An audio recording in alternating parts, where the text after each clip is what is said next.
At Christmas, the other railway sends a Christmas tree to Sodor. Each year it stands on the platform at Tidmouth Station, and people sing carols round it, and the town band plays. A week before Christmas, Thomas was at the station with Annie and Clarabelle. The Fat Controller was arranging the carol party. "You all have jobs to do," he said. "Thomas, I want you to fetch the tree. Gordon will bring the mayor, and Henry will be in charge of cards, letters, and parcels." "Will we be able to join in the carols too?" asked Thomas. "We'll see," promised the Fat Controller. "It would be nice to sing carols again," sighed Thomas. 2 days before Christmas, the Fat Controller came to see Thomas. "It's time for you to fetch the tree, Thomas," he said. "Doug can look after Annie and Clarabelle until you get back." "Why should Thomas go?"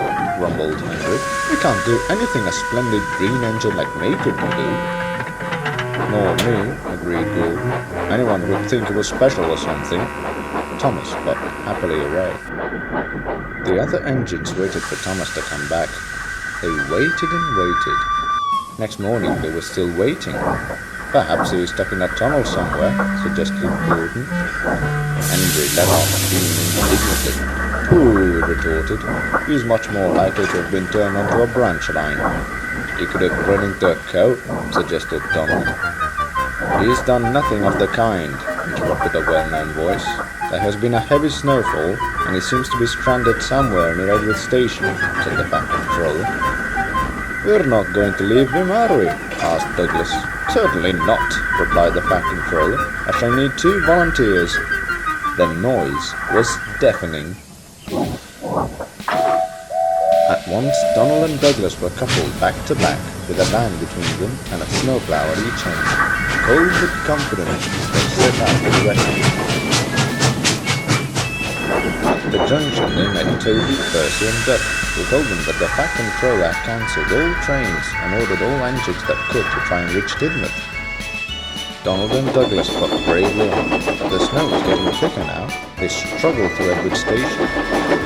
Donald wanted to stop for a rest, but Douglas wouldn't let him. "What if Thomas is lying hurt somewhere?" he said. Great drifts of snow lay across Gordon's Hill.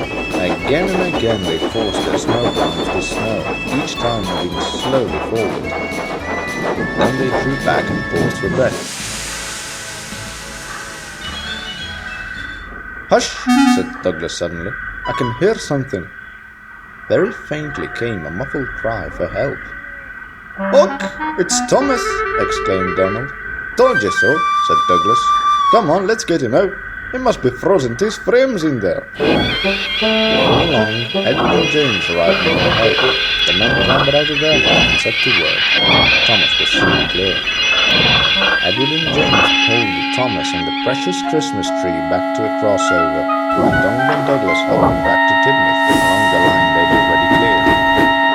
When they all reached Tidmouth, the waiting engines cheered. The Christmas tree was quickly unloaded, put into its stop and decorated, just before people began to crowd into the station. "As a reward for all your hard work, you may stay and enjoy the carols," the Fat Controller announced. James was so pleased he let off steam suddenly. The Fat Controller paused. "But remember," he went on, "this is a special occasion. Be on your best behavior, and I want no, wheezing, please." James blushed and looked at his buffers. "Next. 1, 2, 3, boomed the Fat Controller, and suddenly, like magic, the station was flooded with light.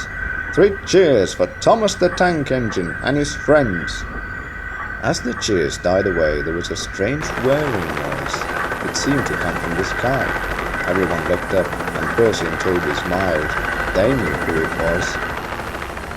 With landing lights shining brightly, Harold the helicopter touched down gently in the snow, and out stepped a figure wearing a red cloak and hood. Everyone cheered as Father Christmas gave out presents to the children, and the carol party began.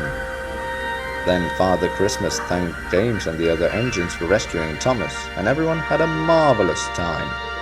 Afterwards, Thomas and Percy went back to the shed together. "It's no fun getting stuck in the snow," whispered Thomas, "but it was worth it for that party. Happy Christmas, everyone."